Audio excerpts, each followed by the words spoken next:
Hi, I'm Dennis Gage, and welcome to My Classic Car. Well, this week, we're up in Langley, British Columbia for the Jellybean AutoCrafters Canada show. This thing's really cool, being held at the historic Langley Speedway, and there's about 500 of some really, really interesting cars. Beautiful day here today, so let's get around and check out some of these Canadian rides. This is really nice. This is a rare car. Packard engine in a Studi, and it's meant to be. What is this model? This is a Belvedere. I mean, it's pretty crazy. Ewald, how you doing, man? I'm doing excellent, Dennis. How are you? Hey, and happy Canada Day, eh? Oh, thank you very much. Canada Day, eh? We're paying homage to Canada Day. Very clever, I like it. So, you know, you're Jellybean AutoCrafters. You and I first met the first time I shot in Penticton, the Peach City Beach Cruise. Yes, we did. So then annually you do this kind of party, right? Yes, we do, yep. Mm-hmm. And you've brought that party to the historic Langley Speedway. That's right. So what's the history of this place? The track was founded in 1958 by an individual who owned the place. And his dream was to have race cars here, so we built the track and brought the road down, brought the electricity down and all that stuff. And So built it's the in the middle track. of nowhere to begin Middle with, of nowhere, right? yeah. Just, I mean, it's the coolest setting. It is great, yeah. You actually let everybody come in, do a parade lap, and then park, right? That's correct, yeah. So that's got to be a hit. When we get people, when they're doing the parade lap, later on they're saying to us, it's almost as if you can hear the cheers from the fans. Exactly, sort of thing. And it's a rush. It really is cool. How long have you been doing the show? Because again, this is really just a celebration for you guys. Yes, it is. Yeah, this is the 13th year. Yeah. We haven't come to this track for several years, but we're back again. Every year that we were not here, we always had people saying, when are you going back to the track? And so this year we actually called the show Back to the Track because of that. Oh, no, did you really? Wow, that's great. But man, I got to tell you also, Ewald, there's some wild stuff here. There's some stuff I haven't seen. And that's one of the reasons I love coming up here, because I see different cars. What do you say we get around and check a few of them out? Let's do that. Let's That'd be awesome. do it, man. Hey, thank you very much, Dennis. This chap, who's got some really interesting cars himself, restored this baby. And I actually met this guy in '99. Time flies, you know? Well, Roger, I saw you rolling in this thing and I went, that is the biggest doggone roadster I think I've ever seen. This is a Crane Simplex, right? Yeah, it is. What year? It's a 1915. These cars were a big deal. This was a high-end car in its day. Only the very wealthy could afford these cars. So, and the interesting, one of these things, the way the frame is done here, and you know, it comes out, hooks down, leafs underneath it. You still got the wood spoke wheels on it. My goodness. Yeah. Now these things, it's obviously part of the suspension. Those are error correct. Those are from this car, so they're a 103-year-old shock. And again, you know, Roadster, you think you're going to be really close together. This thing is big. It's very spacious. There's tons of elbow room. I mean, it's the original engine, so you got spark advance and all that stuff. Spark advance, it's strong arm steering. Actually, it's quite easy to downshift. This rear end, this flat rear end, and I guess that's where the spare is. It just looks awesome. And of course, you got your wicker trunk. Yep. I've got an old driving coat. I got some vintage apparel in there. I got a 1915 replica of a BC license plate. That's actually the serial number of the car. No kidding. That's what they look like. That's what they look like. I've always loved the look of a Simplex engine.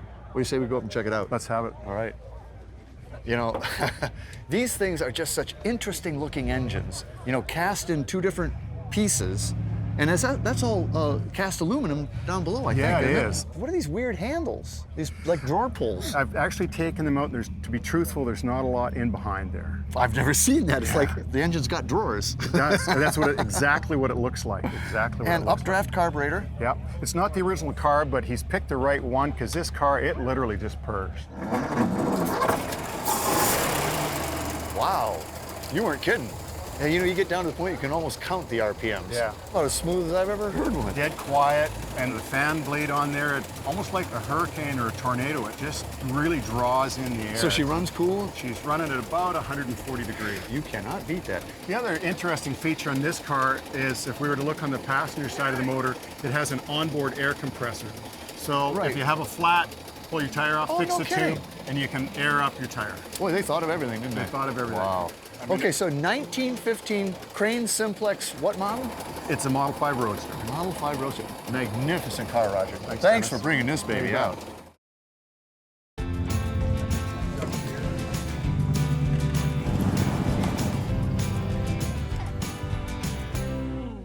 Well, Victor, this is cool. This is a 75 Dodge Charger, right? It is. My mother had one of these. It was in blue, but you come rolling in and went, my mom had that car.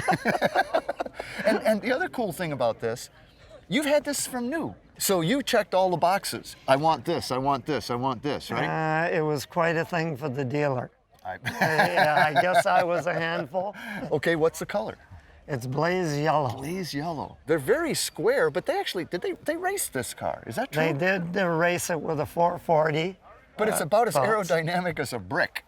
Yeah, and how could it work? Were these special order hubcaps, or was that the stock cap? That was the best one you could get for it. So you checked all the best boxes, right? Well, yeah. Because my mom didn't have those hubcaps. I can't remember those. I like the vinyl top on it. And how do you keep it even this clean? I guess luck, the garage, and me being very fussy. A bit meticulous. Factory sunroof. It's a manual. Oh, you cranked that baby? I like the buckets, the high back buckets, burl walnut, genuine simulated burl walnut, plastic dash. Well, but the nice detailing around it, that usually rubs off. And yours is in great shape. I can't believe Yeah, that. no, had no trouble that way. And I like the louvered opera window. And you get back here, it's interesting. This thing almost looks Ford, but it is a Dodge, man. It is a Mopar. And you're a Mopar guy, I sense. It is a Mopar. I'm in the Mopars Club. So, I don't even remember what engines they came with. I think my mom had the small V8. What do you have in this? Let's go. Well, let's just go look. What do you say? Yeah. It's okay. 360. Oh, 360. Totally brought back memories when you open it up. Because this hood hinge is really unique. I mean, very different. Yeah, the way it rolls over a little slide, right? Yeah, it's just like a waterfall, I guess. Yeah. No springs. It's different. It is very different. Now, this is all original. You've had it from new. It looks amazingly fresh. I mean, have you ever had the engine out? The engine's never been out. I do paint the block because you keep that clean for a collector plate. So you do. You have to. Is that one of the rules up here? Well, they want it clean and no rust. Right? So you get in there and paint the block rail can in place, eh? I do it that way, but car guys would never do this. Some do, some don't, because it's very tedious, and you want to do a reasonable job. Yeah. So Victor, this is so cool. This is a 1975 Dodge Charger SE in blaze yellow, manual sunroof, ordered new from the factory by you. Ordered. Unbelievable. Yeah. I love it. Factory ordered. Thanks a lot for bringing it out, Victor. That's so cool. Thank you, Dennis.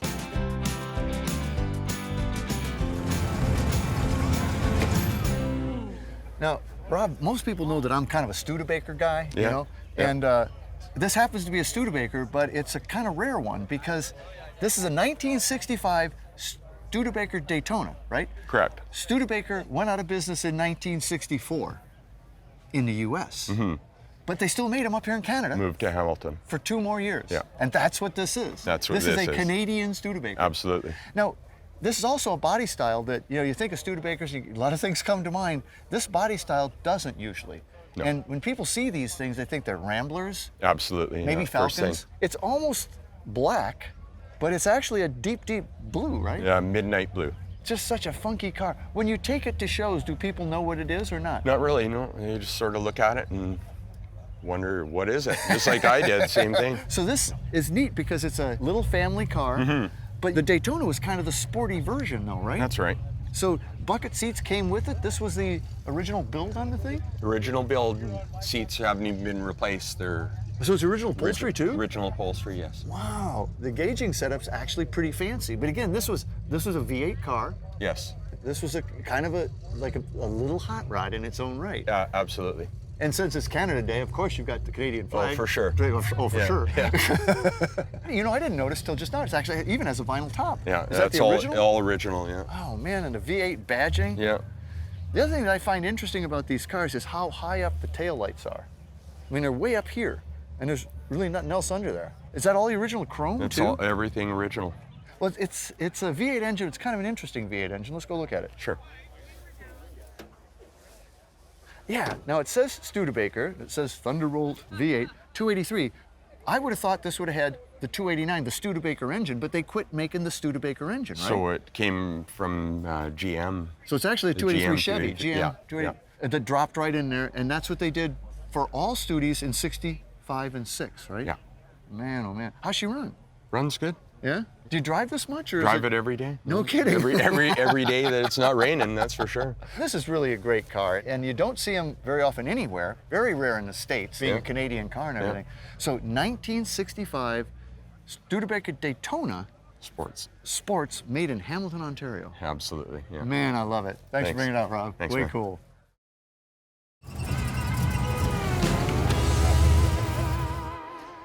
Well, Scott, I really like Cougars, but I love this one. This is really cool. This is a 68 XR7-G. Yes. I'm not familiar with that. What is the G? Well, the G was in honor of Dan Gurney, famous okay. race car driver, famous driver for Ford and Mercury, did the Le Mans and all sorts of stuff. Was it 1 year only? This one is, yes. It was Okay. actually supposed to translate into multiple years, but It didn't, huh? it just went one. Now, is that a special scoop?